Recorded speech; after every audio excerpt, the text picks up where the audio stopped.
Olá, que bom ter a companhia de vocês para mais uma exploração de ideias. Hoje a gente vai investigar algo bem fascinante, como a nossa própria mente constrói a realidade que a gente percebe. Já teve aquela sensação de que o mundo interno opera por regras próprias? Quase, sei lá, como um software complexo rodando por trás de tudo? Para começar, tem uma frase atribuída a Einstein que parece perfeita para isso, né? Há duas formas de viver a vida.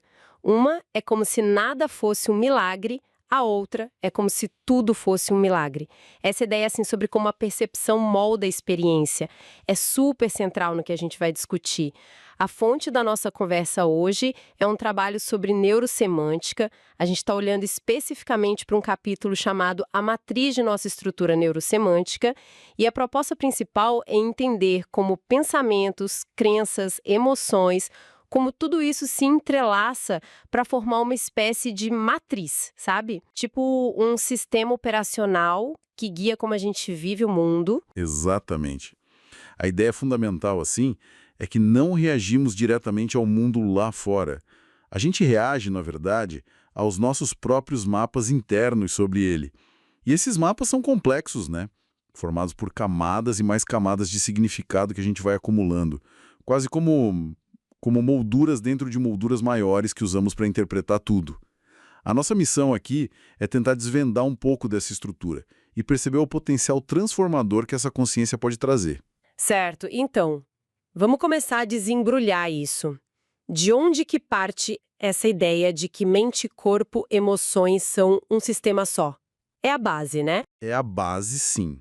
A neurosemântica vê essa conexão como inseparável. Não dá para pensar em peças isoladas, tipo, o pensamento está aqui, o corpo ali, a emoção acolá. Não. Pensamentos afetam o corpo, emoções influenciam pensamentos, a fisiologia, ela impacta o estado mental, é tudo um sistema integrado. E a forma como esse sistema organiza a experiência é através do que o material chama de frames. Frames, tipo molduras mentais. É isso? Isso, perfeito. Pensa nas suas crenças fundamentais, nos valores que guiam suas decisões, até na própria identidade, quem você acredita que é. Tudo isso funciona como um frame, como uma estrutura que a gente usa para dar sentido, para organizar o fluxo da experiência, né? E o mais interessante, eu acho, é como esses frames não estão soltos, sabe? Eles se encaixam uns dentro dos outros, hierarquicamente. Tipo, um valor pode estar dentro de uma crença maior sobre o mundo, que por sua vez está contida numa ideia sobre quem somos. São níveis sobre níveis de significado. Entendi. É como se a nossa percepção fosse filtrada por várias lentes, uma em cima da outra. E o material menciona um tal de modelo matriz que tenta unificar isso tudo, certo? Inclusive trazendo ideias da PNL, a programação neurolinguística. Sim, o modelo matriz, ele busca ser um mapa mais unificado desse funcionamento todo. Ele tenta integrar, por exemplo, como a linguagem estrutura nossos significados, isso tem a ver com o metamodelo da PNL. Também como nossos padrões de percepção funcionam. Sabe, aqueles filtros que a gente usa para prestar atenção, os metaprogramas. E como a gente gerencia nossos estados emocionais e mentais, aplicando um sobre o outro os meta-estados. E até, olha que interessante, como a gente codifica nossas memórias e imaginações internamente, com as qualidades sensoriais, as imagens, os sons, as sensações, são as metamodalidades, que às vezes o pessoal chama de submodalidades. São mecanismos diferentes que, juntos, criam nossa experiência subjetiva. Essa ideia de códigos, programas mentais, me lembra na hora da metáfora central que o material usa, que é o filme The Matrix, né, de 99, acho que todo mundo conhece. É uma referência muito conhecida e muito poderosa para ilustrar o conceito, né? No filme, a humanidade está presa, sem saber, numa simulação de realidade hiperrealista, criada por inteligência artificial. As pessoas vivem suas vidas lá acreditando naquela realidade, sem a menor ideia de que é uma construção. Um programa de computador, basicamente. Elas estão completamente imersas na Matrix. Exato. E a analogia que o texto faz é que, de certa forma, nós também vivemos numa Matrix. Só que não uma criada por máquinas, né? mas uma matrix tecida a partir dos nossos próprios frames mentais, conceituais. A palavra matrix, na origem, ela remete a útero, um lugar onde algo se origina, se desenvolve. E os nossos frames, as nossas ideias, crenças, valores, eles funcionam como esse útero, entende? É dentro deles que os nossos significados, as nossas emoções, as nossas percepções nascem e tomam forma. Então, a ideia é que a gente pode estar operando dentro dessa construção mental, dessa nossa programação subjetiva, sem ter plena consciência disso. É meio assustador pensar assim. Em grande medida, sim. Muitos desses frames a gente absorve do ambiente, da cultura, da família, da educação, da própria linguagem que a gente fala. Eles rodam em segundo plano, sabe? Como um sistema operacional invisível e vão mudando o que a gente considera real, o que a gente nota no mundo, como a gente reage. Muitas vezes, a gente só percebe que esses frames existem quando alguma coisa desafia eles ou quando a gente começa a se sentir, sei lá, desconfortável com os resultados que eles estão gerando na nossa vida. Isso me lembra outro ponto crucial que o material traz, aquela frase famosa do Alfred Korzybski: o mapa não é o território. Como que isso se encaixa nessa nossa matriz mental? Essa frase é fundamental. Ela é um lembrete constante de que a nossa experiência do mundo é sempre mediada, é filtrada. A gente nunca tem acesso direto e puro à realidade objetiva, sabe? Ao território em si. A gente navega pelo mundo usando mapas. Mapas que a nossa combinação mente-corpo-emoção cria. E o trabalho que a gente está analisando, ele destaca 3 níveis principais desses mapas. Primeiro, tem os mapas neurológicos. São as nossas percepções sensoriais mais básicas. Mesmo uma coisa que parece tão objetiva, tipo a cor vermelha de uma maçã, a cor não está na maçã, entende? A cor é o resultado da interação da luz que a maçã reflete com os nossos olhos, com o nosso cérebro. É real para a nossa experiência, claro, mas é uma construção do nosso sistema nervoso. Depois, num segundo nível, vem os mapas representacionais.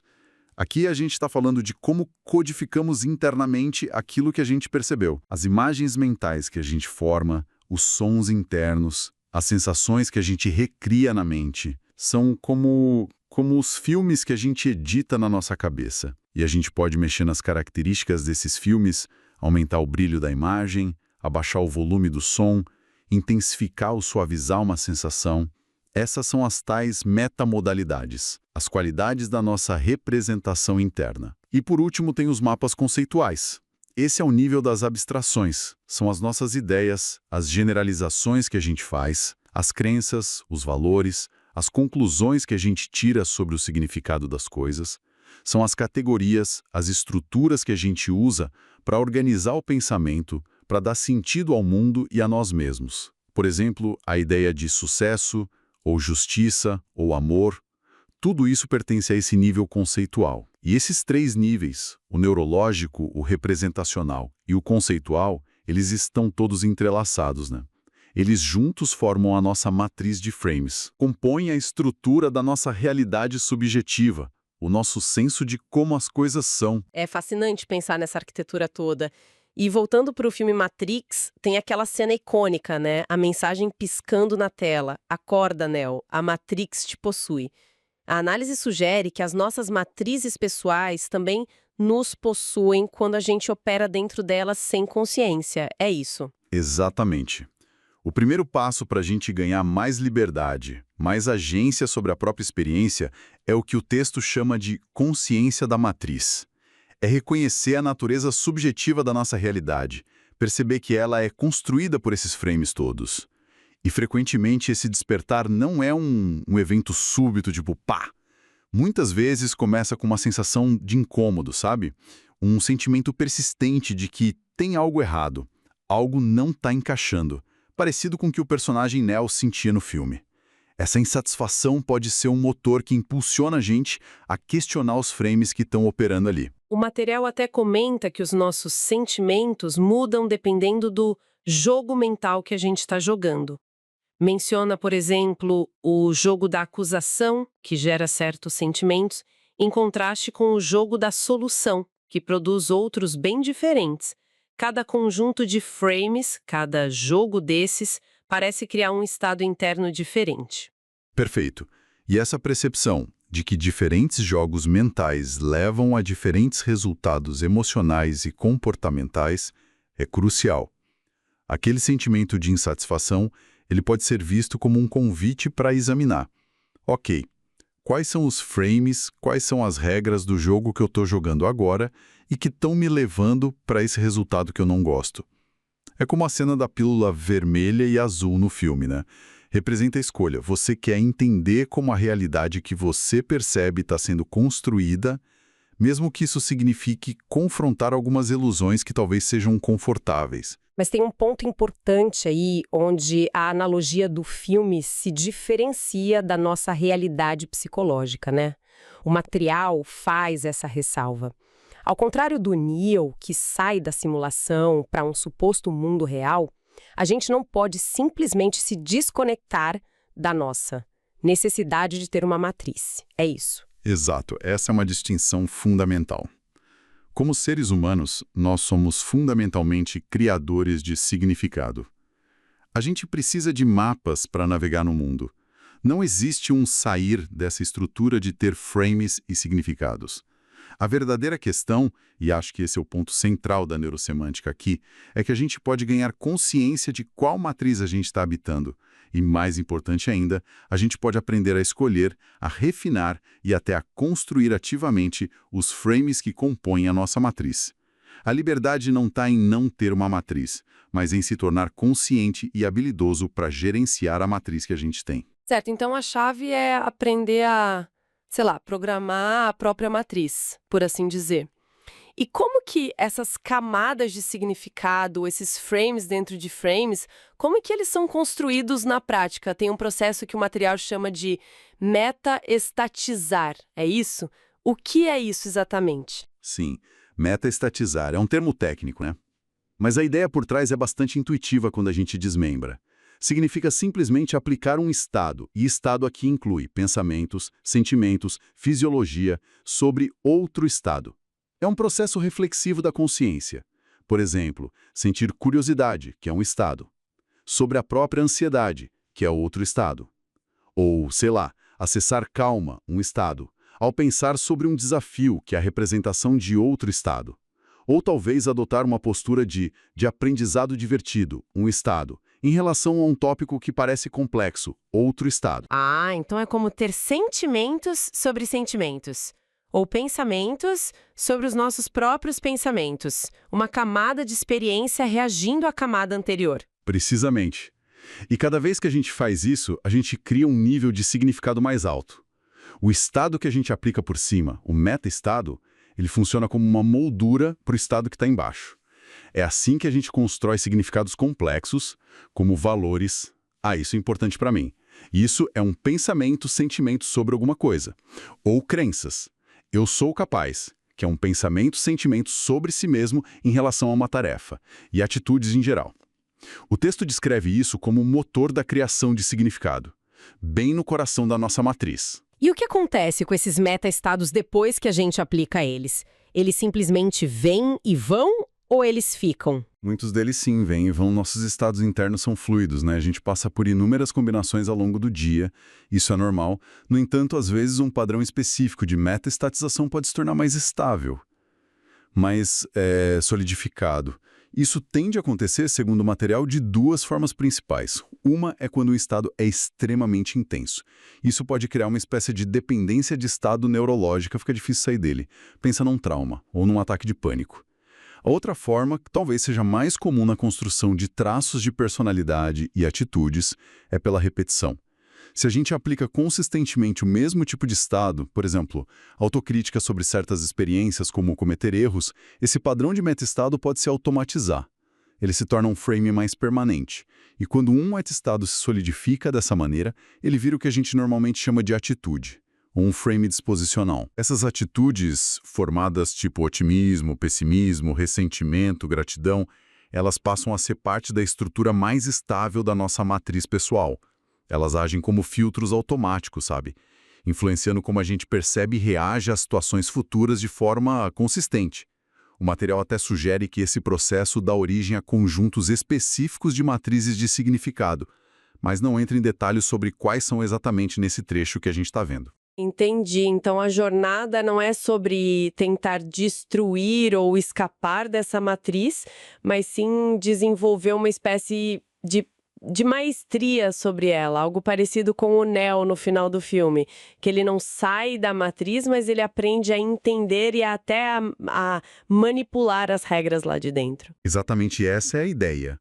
Tornar-se um mestre da matriz, usando a linguagem do texto, implica desenvolver um conjunto de habilidades. Primeiro, a capacidade de detectar os próprios frames, e também os frames que estão operando nas interações com outras pessoas. Depois, vem a habilidade de questionar e avaliar esses frames. Eles são úteis? Eles estão me ajudando, me capacitando ou estão me limitando? E não para por aí. Inclui também aprender a transformar frames que não funcionam bem, que são disfuncionais. E, crucialmente, a capacidade de instalar conscientemente novos frames. Frames que sejam mais alinhados com os objetivos, com os valores que a pessoa deseja para a vida dela.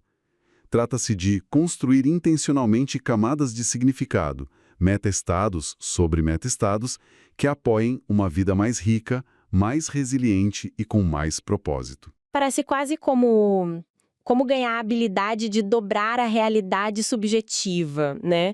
De forma metafórica, claro. Escolher conscientemente quais programas mentais e emocionais a gente quer que rodem e definam nossa experiência diária. Isso nossa, muito poderoso. É uma perspectiva que devolve muito da agência pessoal, né?